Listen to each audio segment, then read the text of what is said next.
कलाम मुक़द्दस में से हमारे लिए आज की तिलावत मलूक की पहली किताब उसका 19वां बाब 16वीं फिर 19वें से 21वीं आयत तक। और याहू बिन निमेशी को मसा कर के इसराइल पर बादशाह हो, और आबुल मोहल्ला के अलीसा बिन शिफात को मसा कर के तेरी जगह नबी हो।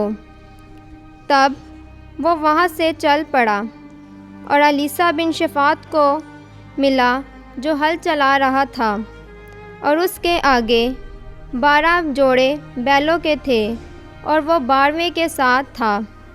तो इलियास उसकी तरफ गुज़रा और उसे अपनी चादर उस पर डाल दी। तब वो उसके पीछे से लौटा और बैलों की एक जोड़ी ली और उन्हें ज़िबा किया, और बैलों के हल से उनका गोश्त पकाया और लोगों को दिया, तो उन्होंने खाया। तब वो उठा और इलियास के साथ चला गया और उसकी खिदमत करने लगा। पाक कलाम के पढ़े और सुने जाने पर खुदावंद की बरकत हो। खुदा का शुक्र हो।